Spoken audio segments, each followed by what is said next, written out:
This is my true story. I buried my son 20 years ago. I stood at his grave every Sunday for 2 decades. His phone number stayed in my contacts because deleting it felt like losing him twice. Last month, my phone rang at 2:47 a.m. His name lit up the screen. I answered. A voice said, "Dad, where am I?" It was him. My dead son was calling me, confused, scared, asking why nothing made sense. I couldn't breathe. I couldn't speak. Before I tell you what happened next, tell me where you're watching from and subscribe so this story reaches everyone. 20 years ago, I buried my son beneath an oak tree at Riverside Cemetery. His name was carved into gray stone. Michael James Porter. Born April 12, 1986. Died November 3, 2005. 19 years old. The funeral lasted 40 minutes. There were maybe 30 people there. His mother stood beside me but wouldn't look at the casket. She stared at the ground the entire time. Her sister had to hold her up. My son's friends came, young kids with red eyes who didn't know what to say. They shuffled their feet. They mumbled condolences. Within a year, most of them stopped calling. Within 2 years, none of them mentioned his name. That's how death works. People move on. They have to. But I couldn't. The accident happened on a Friday night. He was driving home from work. A truck ran a red light and hit him on the driver's side. The impact killed him instantly. That's what the police told me. No suffering, no pain, just gone. I got the call at 11:43 p.m. I remember the exact time because I was watching the news and I looked at the clock when the phone rang. An officer said there had been an accident. He said I needed to come to County General Hospital immediately. I knew. Parents always know. I drove there going 90 miles per hour. I didn't care if I crashed. When I arrived, they took me to a private room. That's when I knew for certain. They only use private rooms for bad news. They let me see him. His face was untouched. He looked asleep. Peaceful. I touched his hand, and it was still warm. I kept thinking he would wake up. I stood there for 2 hours waiting for his chest to move. It never did. His mother arrived and screamed. She screamed so loud security came. She collapsed. They had to sedate her. She couldn't go to the identification. She couldn't sign papers. I did everything alone. I picked the coffin. I chose the plot. I wrote the obituary. I selected the flowers. I did it all in a fog, moving through motions I didn't understand. The funeral was worse than the hospital. At the hospital, I could pretend. I could imagine mistakes. But at the funeral, they lowered him into the ground. I heard the machinery. I heard the coffin settle into the earth. People threw flowers onto the lid. His mother threw a letter she had written. I threw nothing. I just watched. After everyone left, I stayed. The workers filled the grave, shovel by shovel. I watched every minute. I needed to see it finished. I needed to know he was really down there. When they packed the last of the dirt, I finally walked away. For 20 years, I visited every Sunday. Rain, snow, heat, didn't matter. I brought flowers. I talked to him. I told him about my week. I told him things I couldn't tell anyone else. His mother stopped coming after the first year. She said it hurt too much. She said she needed to move forward. We divorced 3 years after he died. Grief killed our marriage. She remarried. She had another child. She built a new life. I couldn't. I kept his room exactly the way he left it. His clothes still hung in the closet. His books sat on the shelf. His phone number stayed in my contacts. I paid the bill every month even though the phone had been disconnected. $30 a month to keep his number alive in my phone. People said I needed therapy. People said I needed to let go. I didn't care what people said. I learned to live around the emptiness. You don't get over losing a child. You just learn to walk carefully around the hole they leave behind. You learn to function. You go to work. You pay bills. You pretend you're fine. But you're never fine. Every birthday that passes without them is torture. Every Christmas, every milestone they'll never reach. I watched his friends graduate college, get married, have children. My son stayed 19 forever. Frozen in time. A boy who never got to become a man. I accepted it. I had no choice. Dead is final. Until last month, when his number lit up my phone at 2:47 in the morning. Last month, on September 14th, my phone rang at 2:47 a.m. I was asleep. The sound jolted me awake. I grabbed the phone off my nightstand and looked at the screen. The name said Michael, my son's name. His contact photo stared back at me. A picture from his 18th birthday, smiling, alive. I sat frozen in bed holding the phone, my heart hammered in my chest. The room felt cold. My hand started shaking so badly I almost dropped it. This couldn't be real. The number had been disconnected for 19 years.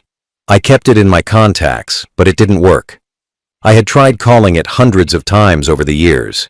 It always went to a recorded message saying the number was no longer in service. But now it was calling me. The phone kept ringing. 4 rings, 5 rings. I couldn't move.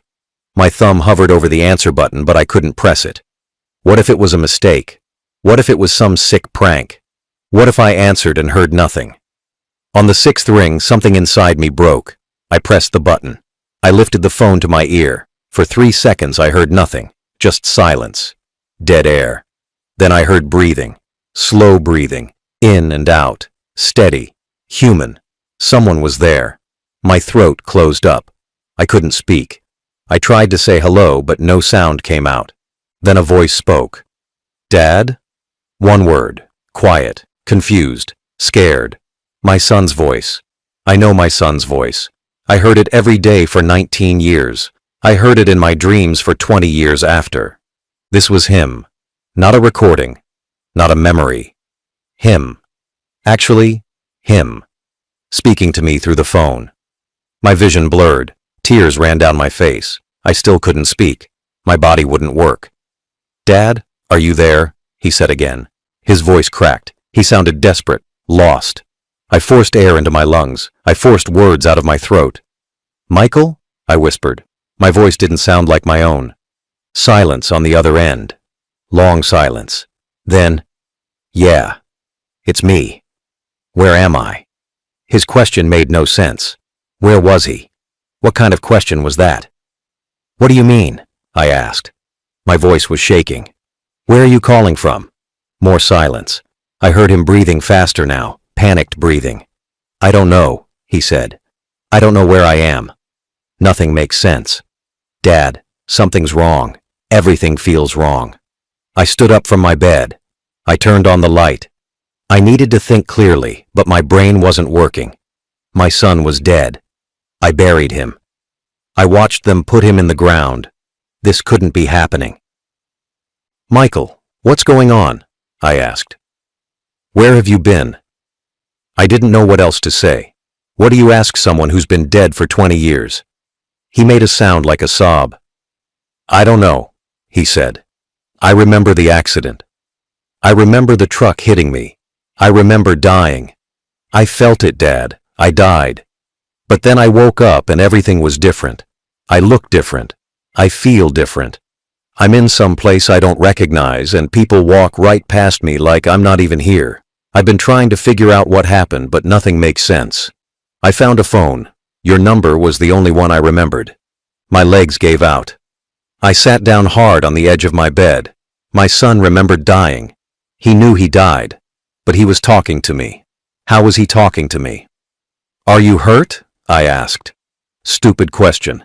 He's dead, but he's calling me. Nothing made sense. No, he said. I'm not hurt, but I'm scared. I don't understand what's happening. Can you come get me? Please? His voice broke on the word, please. He sounded like a little boy again, lost and afraid and needing his father. Tell me where you are, I said. Give me an address. I'll come right now. I don't know the address, he said. I'm in a building. It's dark. There are apartments. I'll try to find something with an address on it. I heard movement through the phone, footsteps, a door opening. Then the line went dead. Just like that. Gone. I pulled the phone away from my ear and stared at it. The call timer showed 9 minutes and 43 seconds. I immediately called back. The recording played. The number you have dialed is no longer in service. I tried again. Same message. I tried 15 more times. Same message every time. My dead son had just called me asking for help. And then he vanished. I didn't sleep the rest of that night. I sat on my bed staring at my phone until the sun came up. I kept replaying the call in my head. His voice, the way he said Dad, the fear in his tone, the confusion. It wasn't a recording. Recordings don't hesitate. Recordings don't ask questions. Recordings don't sound lost. This was a real conversation with a real person who knew things only my son would know. He knew about the accident. He knew my number. He knew who I was. But my son was dead. I saw his body. I touched his cold hand at the hospital. I watched them close the coffin. I watched them bury him 6 feet under the ground. At 6:30 a.m., I drove to the cemetery. I needed to see the grave. I needed proof he was still there. The morning was cold and gray. Fog hung low over the headstones. I parked and walked to the oak tree. His grave looked exactly the same as it always did. Gray stone. Fresh flowers from my visit 3 days earlier.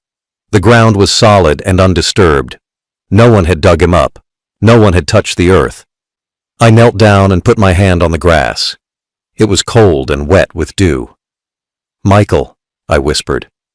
"Are you down there?" Stupid question. Of course he was down there. I buried him myself.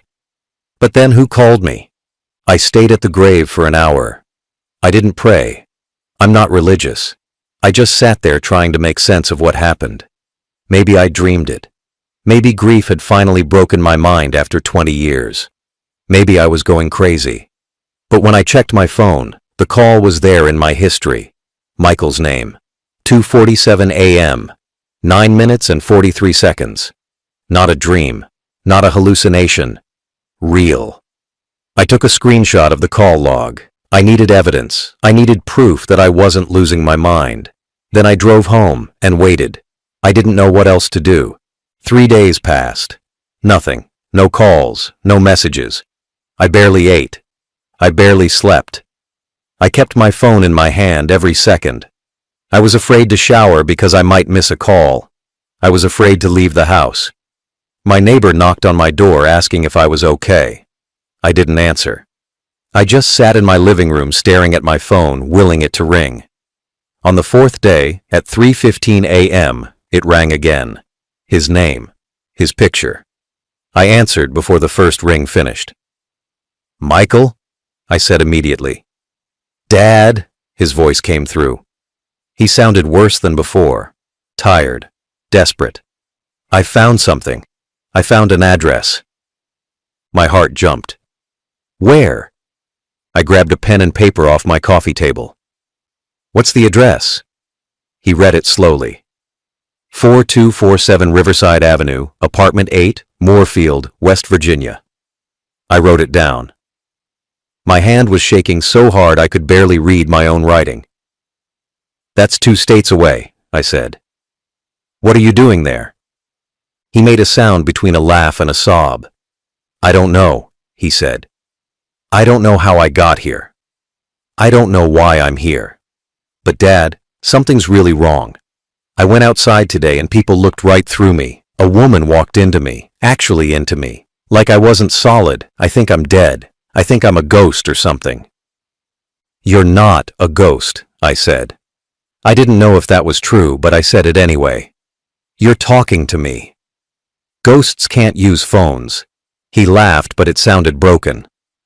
"Then what am I?" he asked. "I look in mirrors, and I see someone older. I see a face that's almost mine, but not quite. I'm so confused. I'm so tired. Can you please come get me? I don't want to be here anymore." My throat tightened. "I'm coming," I said. "Stay where you are. I'm leaving right now. I'll be there in 8 hours. Can you wait 8 hours?" Silence. Then, "I'll try." "Dad?" "I'm scared." Those 3 words destroyed me. "I know," I said. "I'm scared too. But I'm coming. I promise." The line went dead again. I didn't even try calling back. I knew it wouldn't work. Instead, I stood up and started packing. I threw clothes in a bag. I grabbed my wallet and keys. I didn't tell anyone where I was going. I didn't call work. I just got in my car and started driving toward West Virginia. My son was alive somewhere. Impossible. Insane. But he called me twice. He gave me an address. I had to find out what was happening. Even if it destroyed me. Even if I was chasing a ghost. I had to know. Before I left, I did something I knew would sound insane. I called the phone company. It was 4 a.m., but their customer service line was 24 hours. A woman answered with a tired voice. I gave her my account information. Then I asked her to pull records for my son's old number. She asked why. I told her I'd been receiving calls from it. She put me on hold. 5 minutes passed. 10 minutes. When she came back, her voice had changed. Confused. Sir, according to our system, that number has been inactive for 19 years. It was disconnected in March 2006. There's no activity on it at all. No calls in or out. No data usage. Nothing. That's impossible, I said. I received 2 calls from that number in the past 4 days. Check again. She put me on hold again. This time, 15 minutes passed. A different voice came on. A supervisor. Male. Professional. Mr. Porter, I've reviewed the account personally. The number you're asking about has been deactivated for nearly 2 decades. Our system shows no recent activity whatsoever. Is it possible you received calls from a different number that displayed incorrectly? I felt anger rising in my chest. I know my son's number, I said. I've had it saved for 20 years. I'm looking at my call log right now. 2 calls, both from his number, both lasting several minutes. The supervisor's tone became careful, gentle, the way people talk to someone they think is unstable. Sir, sometimes grief can cause us to see things that aren't there. Perhaps you should speak with someone, a counselor or therapist. We have resources we can recommend. I hung up on him. I didn't need a therapist. I needed answers. I took more screenshots of my call log. I recorded a video of my phone showing the calls with the date and timestamps. I needed evidence.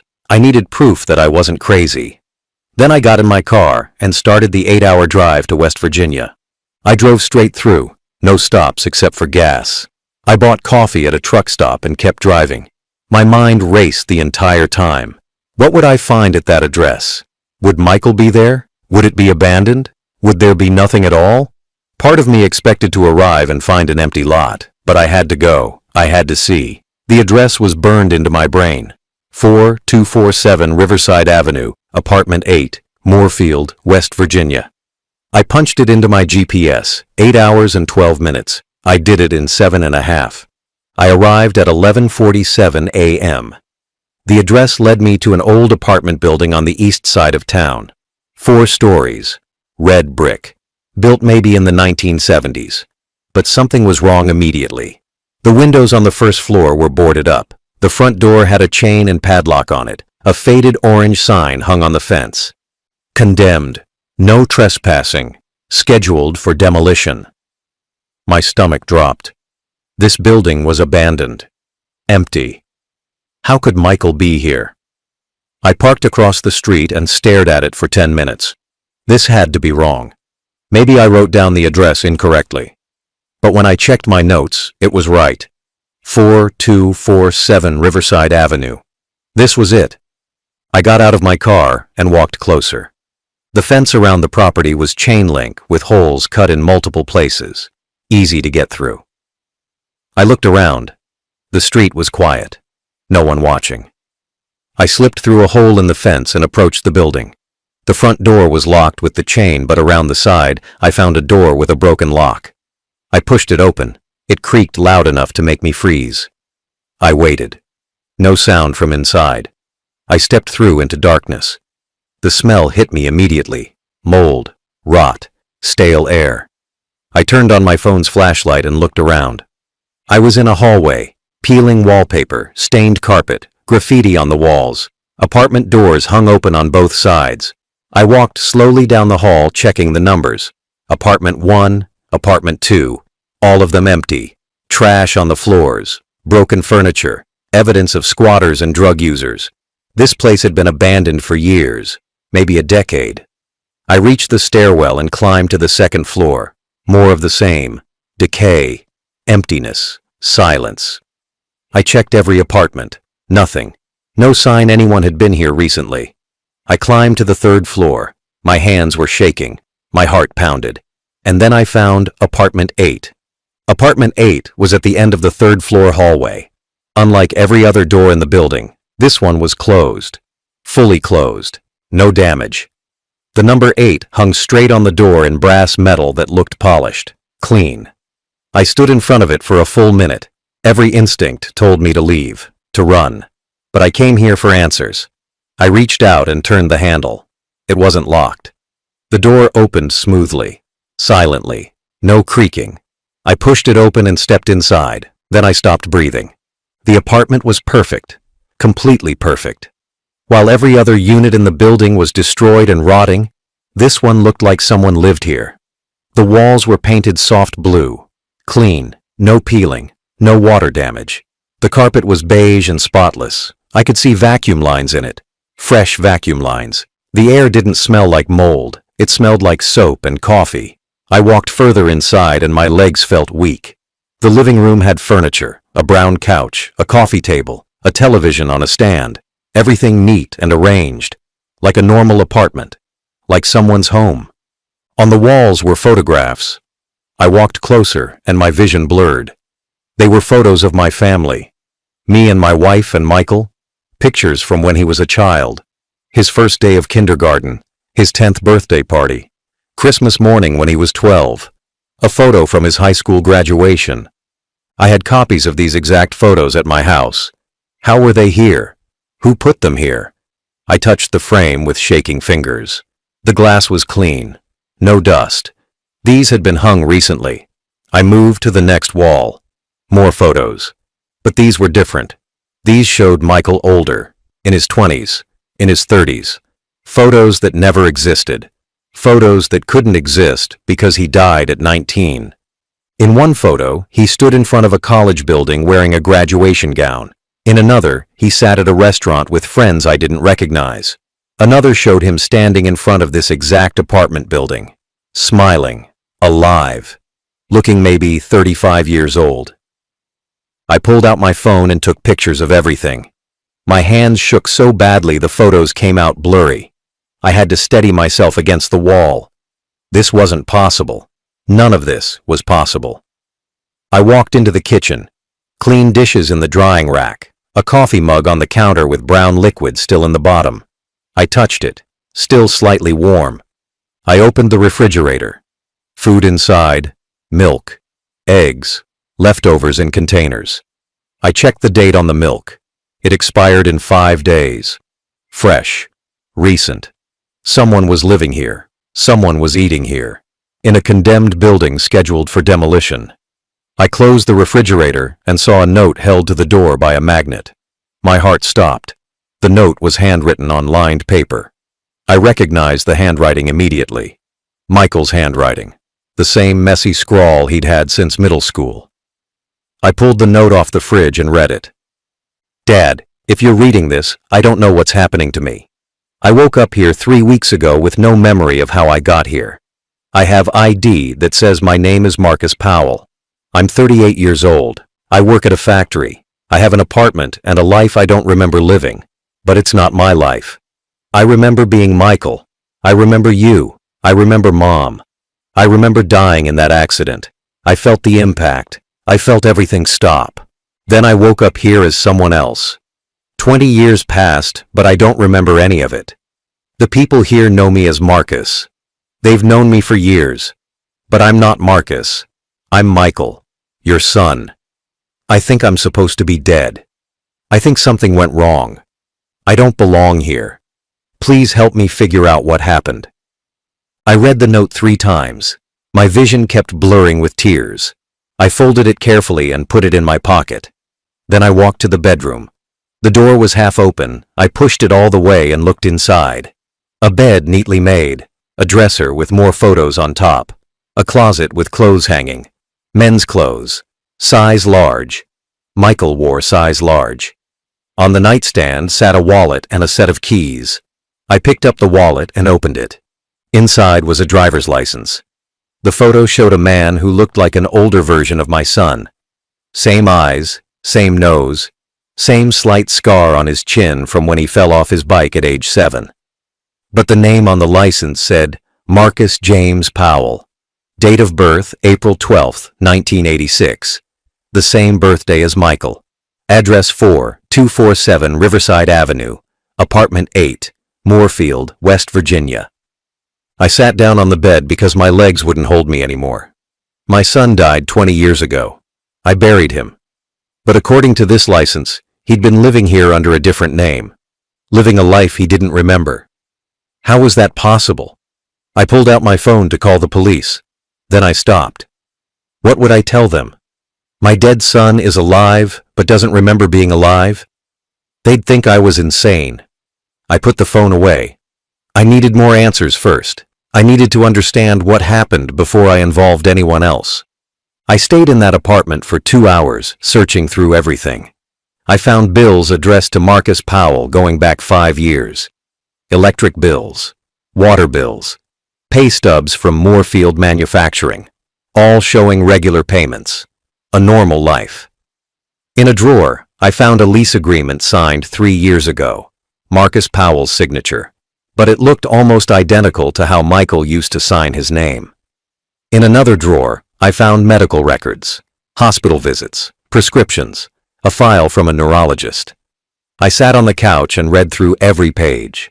The medical records told an impossible story. According to the documents, Marcus Powell had been admitted to County General Hospital on November 3, 2005. The same hospital where my son died. The same date, the same night.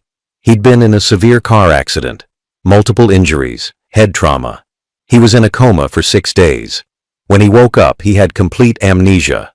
No memory of his life before the accident. No memory of his identity. No ID was found at the scene. He became a John Doe. The hospital kept him for 3 weeks while they searched for family. No one ever came forward. No one claimed him. I read the words over and over. November 3, 2005. The night Michael died. The same hospital. The same type of accident. My hands started shaking. I kept reading.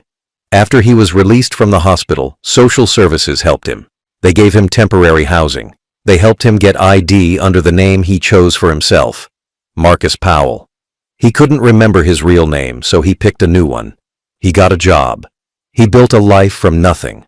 A life as a stranger to himself. The records showed years of therapy, depression, anxiety, trauma from not knowing who he was. But he survived. He kept going.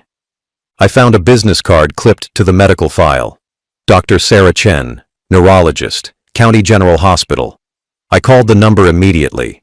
A receptionist answered. I asked to speak with Dr. Chen. She asked what it was regarding. I didn't know what to say. I need to ask her about a patient named Marcus Powell, I said. It's urgent. It's about a case from 20 years ago. The receptionist put me on hold. 5 minutes later, a woman's voice came on the line. This is Dr. Chen. Who am I speaking with? My name is David Porter, I said. My son Michael died in a car accident on November 3, 2005 at County General Hospital. You treated a John Doe the same night. Same accident, same injuries. He woke up with amnesia and became Marcus Powell. I need to know what happened that night. Silence on the other end. Long silence. Mr. Porter, she finally said. Her voice was careful, uncertain. I remember that case. It was unusual. We had 2 young men brought in from the same intersection within an hour of each other. Both were in critical condition. Both had severe head trauma. One didn't make it. The other survived but lost all memory of his identity. Was there any chance they could have been confused? I asked. My voice was shaking. Could their charts have been mixed up? Could there have been a mistake about which one died? Another long silence. Mr. Porter, are you suggesting that we misidentified your son's body?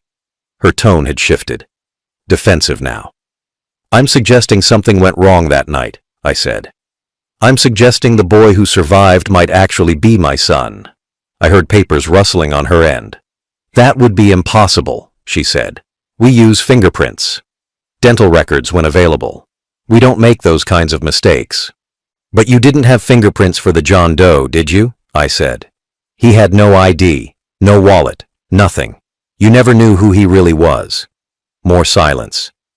Mr. Porter, I understand you're grieving, but what you're suggesting is simply not possible. Your son was identified by you personally at the hospital. You saw him. You confirmed his identity. She was right. I had identified Michael's body. I saw his face. But what if I'd been wrong? What if in my shock and grief I'd made a mistake?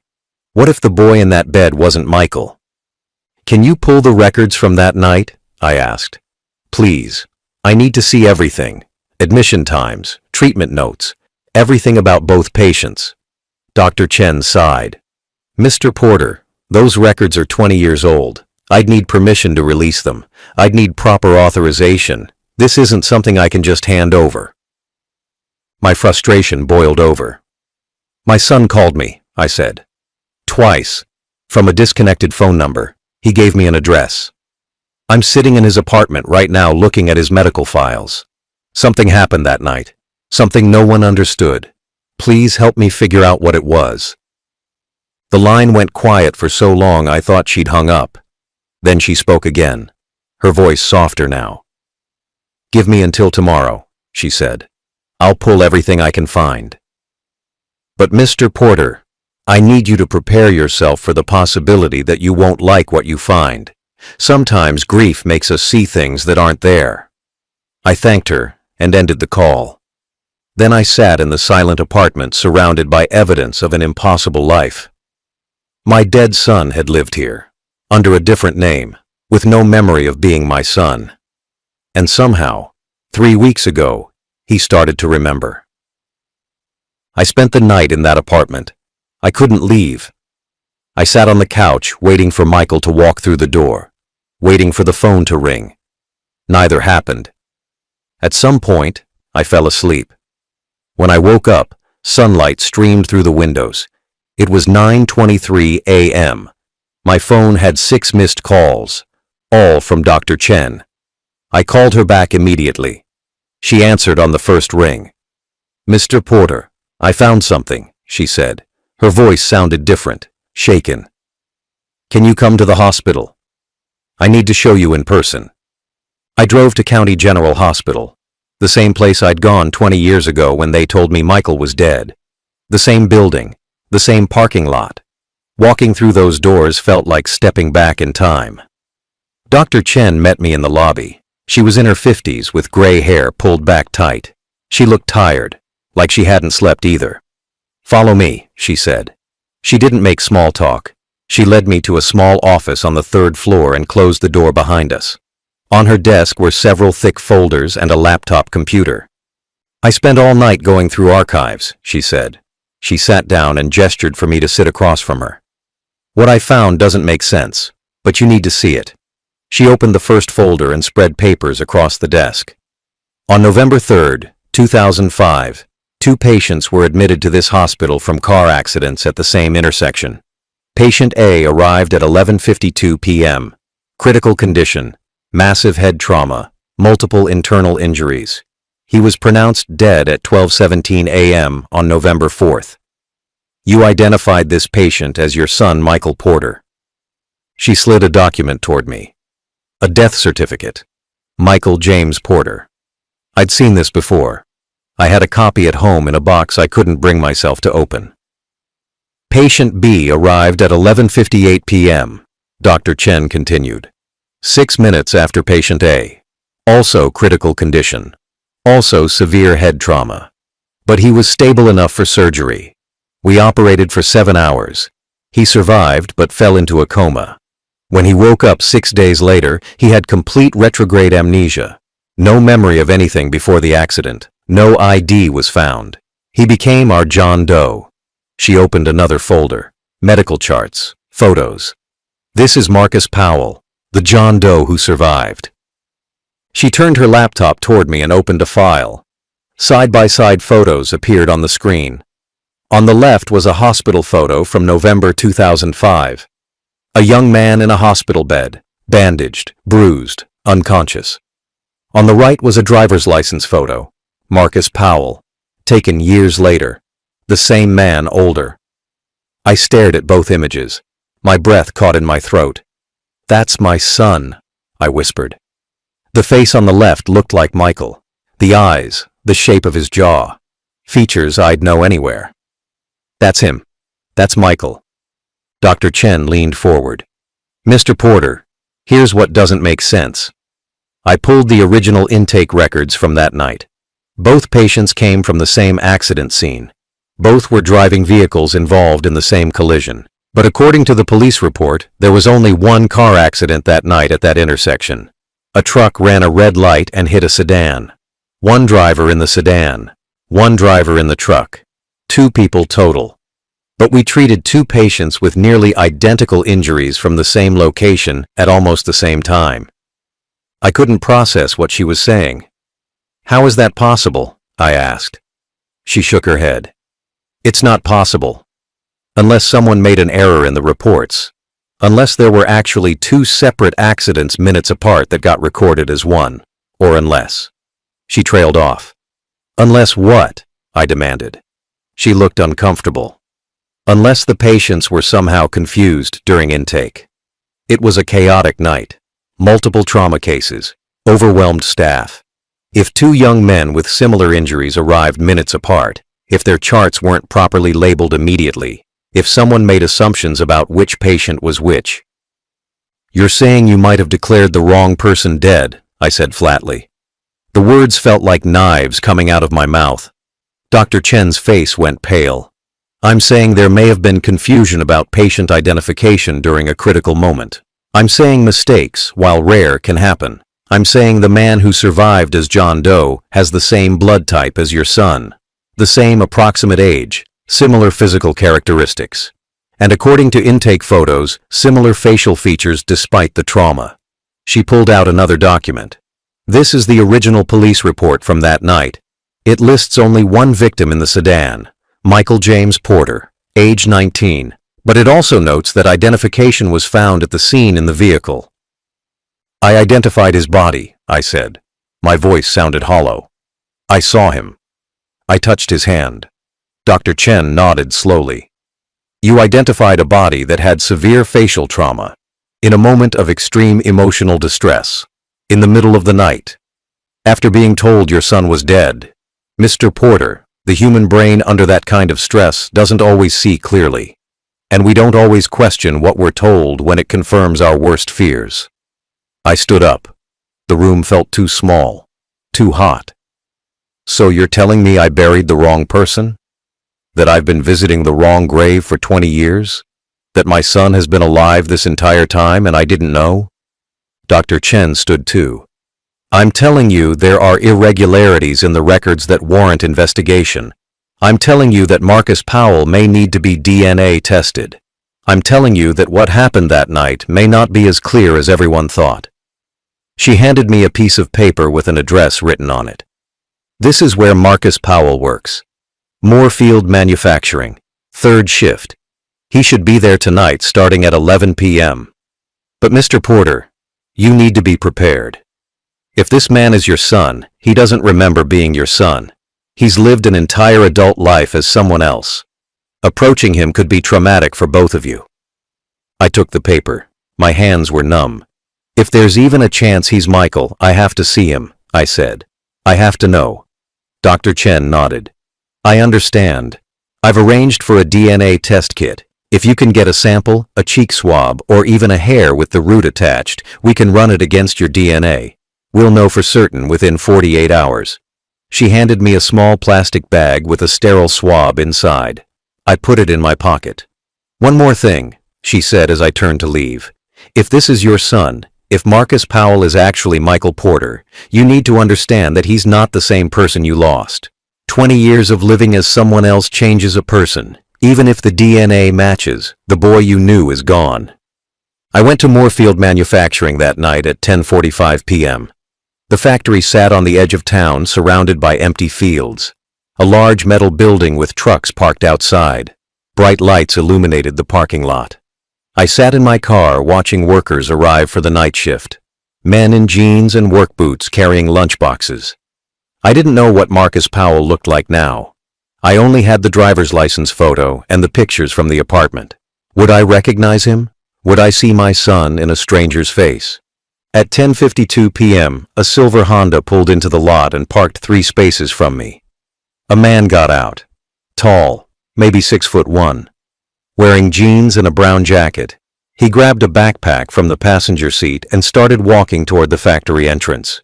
I couldn't see his face clearly in the dark, but something about the way he moved made my chest tighten. The walk, the slight slouch in his shoulders. Michael used to walk exactly like that. I got out of my car and followed him at a distance.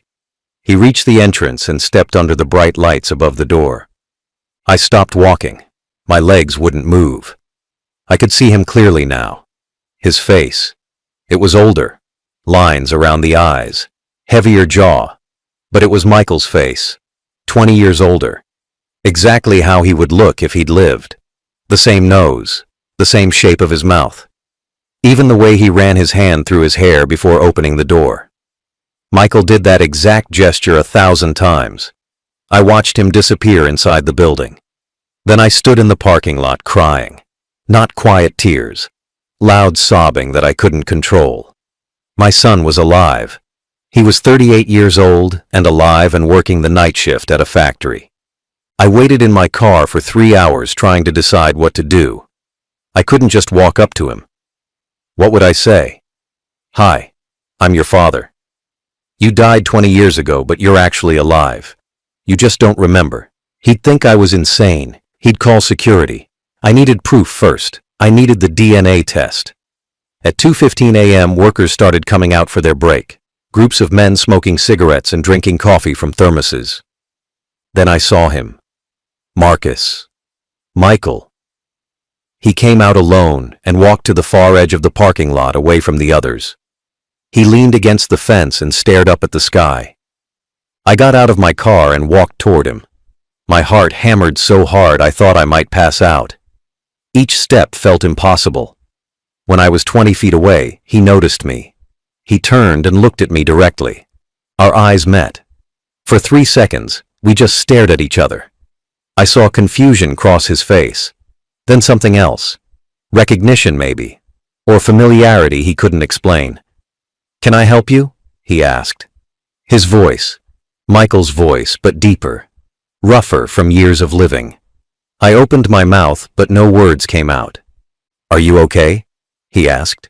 He took a step toward me, concern on his face. You look like you've seen a ghost. The irony of those words nearly broke me. I'm sorry, I managed to say. You look like someone I used to know. He studied my face more carefully now. His expression changed, uncertain, troubled. That's weird, he said slowly. You look familiar too. Have we met before? I shook my head. I don't think so. I'm not from around here, but I moved closer, close enough to see the scar on his chin. The small scar from the bike accident when he was 7. It was there, faded but visible. What's your name? I asked. Marcus, he said. Then he hesitated. Marcus Powell. You? I almost said David, almost told him the truth. But I stopped myself. John, I lied. John Williams. He nodded but kept staring at me, like he was trying to solve a puzzle. This is going to sound crazy, he said. But I feel like I know you. Like I've seen you before. Maybe in a dream or something. My throat closed up. Maybe, I whispered. He laughed nervously. Sorry. I know that sounds insane. I've had weird dreams lately. Really vivid ones. About a life I don't remember living. What kind of dreams? I asked. He looked uncomfortable. It's stupid. Just stress, probably. My therapist says it's my brain trying to fill in the gaps from my amnesia. I was in an accident a long time ago. Lost all my memories from before. Sometimes my mind makes up stories to explain the missing pieces. He rubbed his face tiredly. Lately, the dreams have been intense. I see people I don't recognize but feel like family. I see places I've never been but feel like home. And there's this one man who keeps appearing. Older guy. Always sad. Always watching me. I think it's supposed to be my father, but I don't remember having a father. I couldn't breathe. He was dreaming about me. What does he look like? I asked. In the dreams. The father. Marcus looked at me for a long moment. His eyes narrowed slightly. Like you, he said quietly. He looks exactly like you. The air between us felt electric, heavy. He took another step closer. Who are you really? He asked. Why do I feel like I know you? I wanted to tell him everything. I wanted to grab him and never let go. But I forced myself to stay calm. I lost someone a long time ago, I said. Someone who looked like you. I thought I saw him in your face. I'm sorry for bothering you. I turned to walk away. I had to leave before I broke down completely. Wait, Marcus called out. I stopped. What was his name? The person you lost. I looked back at him, at his face, my son's face. Michael, I said. His name was Michael. Marcus went very still. His expression changed. Shock, fear, something else I couldn't identify. That's impossible, he whispered. How did you know that name? My heart stopped. What do you mean? I asked. He looked shaken now, pale. I've been having these dreams. In them, people call me Michael, not Marcus. Michael. I always wake up confused because that's not my name. But everyone in the dreams uses that name like it belongs to me. He pulled out his phone with trembling hands. 3 weeks ago, I woke up and found this in my notes app. I don't remember writing it, but it's my handwriting. He turned the phone toward me. On the screen were 3 words written over and over. I am Michael. I am Michael. I am Michael. Written dozens of times, filling the entire screen. I thought I was losing my mind, Marcus said. His voice cracked. I thought the amnesia was making me crazy, but you just said that name. A stranger just said the name from my dreams. How is that possible? I pulled the DNA test kit from my pocket. My hands shook so badly I almost dropped it. I need to ask you something, I said. And I need you to trust me, even though you don't know me. Will you let me take a DNA sample? Just a cheek swab. It won't hurt. It'll take 10 seconds. Marcus stared at the kit, then at me. Why? He asked. What's going on? I looked into his eyes, Michael's eyes. Because I think you're my son, I said. I think you're Michael. And I think you've been alive this whole time. Marcus didn't move for a long time.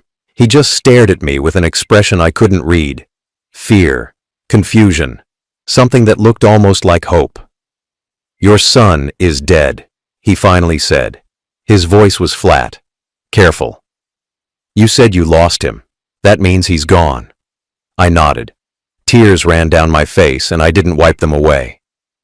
I buried him 20 years ago, I said. I watched them put him in the ground.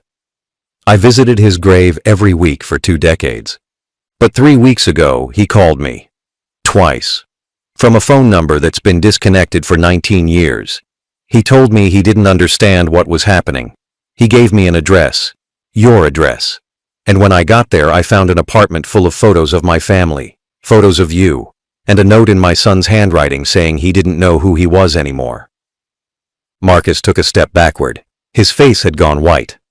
That's not possible, he said, but his voice shook. That's insane. I held up the DNA kit. Then prove me wrong, I said. Take the test. If I'm crazy, it'll come back negative and you'll never see me again.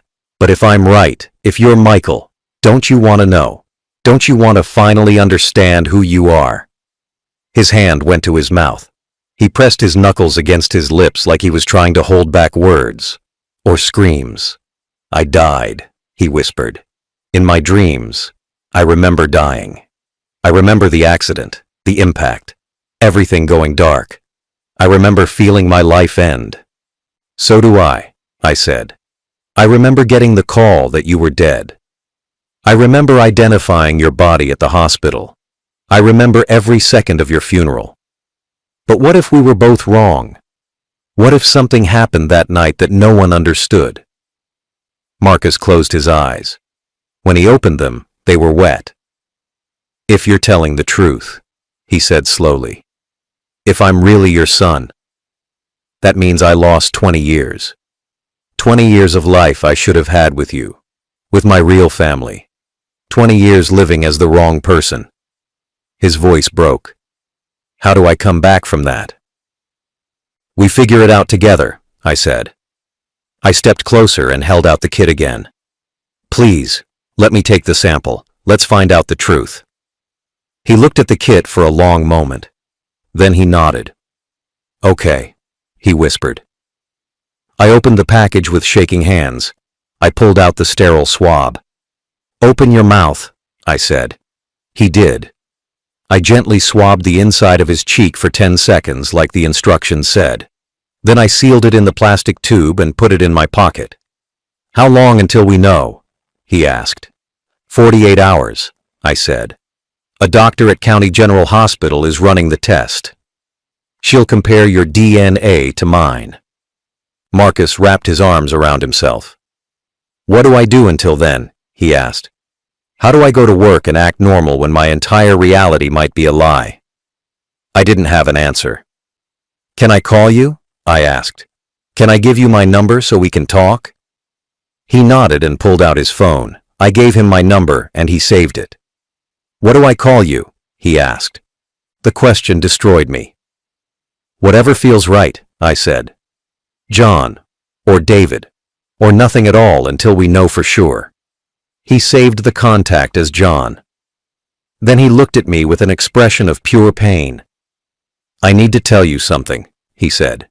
And I need you to understand I'm not saying it to hurt you. What is it? I asked. He took a shaky breath. If the test comes back positive, if I really am your son, I don't remember being him.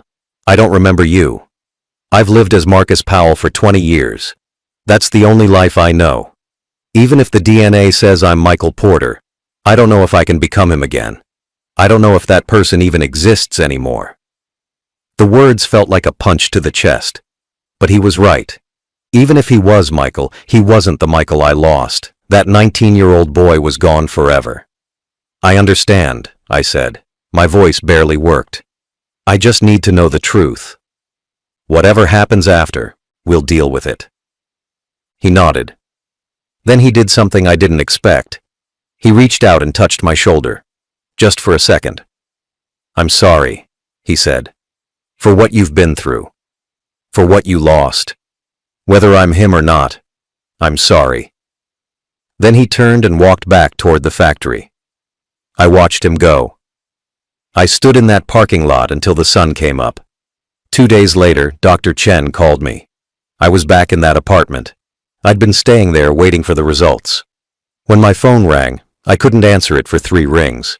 I was too terrified of what she might say. Mr. Porter, Dr. Chen said when I finally answered. Her voice was strange, tight. The results came back. I need you to sit down. I sat on the couch, the same couch where I'd found the note. Tell me, I said. She was quiet for a moment. It's a match, she said. Marcus Powell is your biological son. Michael is alive. I don't remember what I said to Dr. Chen after that. I think I thanked her. I think I asked her to send me the official results. Then I ended the call and sat in silence for an hour. My son was alive. The test proved it. Michael James Porter did not die on November 3, 2005. Someone else did. A stranger was buried in his grave. My son had been living 2 states away under a different name for 20 years. And I had missed everything. His 20s, his 30s. 2 decades of his life gone. I would never get them back. He would never get them back. I called Marcus. He answered on the first ring. It's positive, I said. My voice was hollow, empty. The DNA test. You're Michael. You're my son. Silence on the other end. Long, terrible silence. Then I heard him crying. Not quiet tears, deep broken sobs. I don't know what to do, he said between breaths. I don't know how to be him. I don't remember him. I cried too. We stayed on the phone crying together for 10 minutes, neither of us speaking, just breathing and crying and trying to process something that couldn't be processed. Can I see you? I finally asked. Can we meet somewhere and talk? He was quiet for a moment. Yeah, he said. Yeah, I need to see you. I need to try to understand this. We met at a diner 2 hours later. I got there first and sat in a booth by the window. When he walked in, I stood up without thinking. He saw me and stopped. We stared at each other across the restaurant. Then he walked over slowly and sat down across from me. Up close in the daylight, I could see Michael so clearly in his face. But I could also see the stranger he'd become. The lines, the weathering, the life lived without me. I don't know where to start, he said. His voice was raw from crying. I've spent my entire adult life not knowing who I was. And now I know. But it doesn't feel real. It feels like something that happened to someone else. I nodded. I buried you, I said. I mourned you. I visited your grave every week. I kept your room exactly how you left it, and you were alive the whole time. He put his face in his hands. I'm so sorry, he said. I know that doesn't mean anything. I know sorry doesn't fix 20 years. But I'm sorry you had to go through that. It's not your fault, I said. None of this is your fault. Something went wrong that night. The hospital mixed things up. You woke up not knowing who you were and they never figured it out. No one is to blame. But even as I said it, I felt anger. At the hospital, at the police, at whoever made the mistake that stole 20 years from both of us.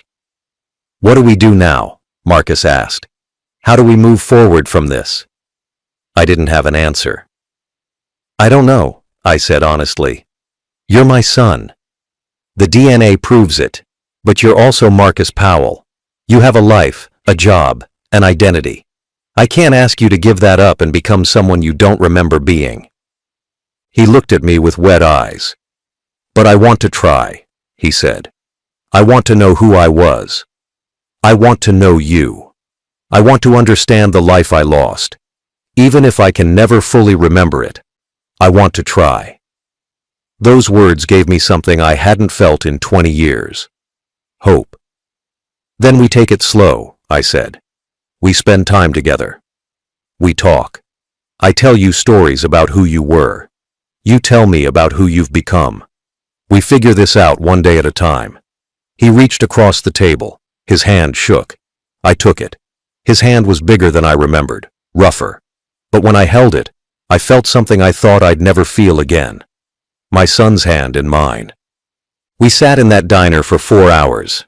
I told him about his childhood, his first words, his favorite toys, the time he broke his arm falling out of a tree, his graduation, his dreams of going to college.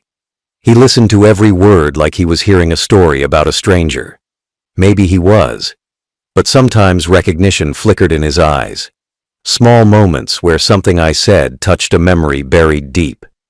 We exchanged phone numbers properly this time, not as John Williams and Marcus Powell, as David Porter and Michael Porter, father and son. Over the next 3 months, we met every week, sometimes at the diner, sometimes at his apartment. Once, he came to my house and saw his old room. He stood in the doorway staring at posters on the walls and books on shelves. It feels like a museum, he said quietly.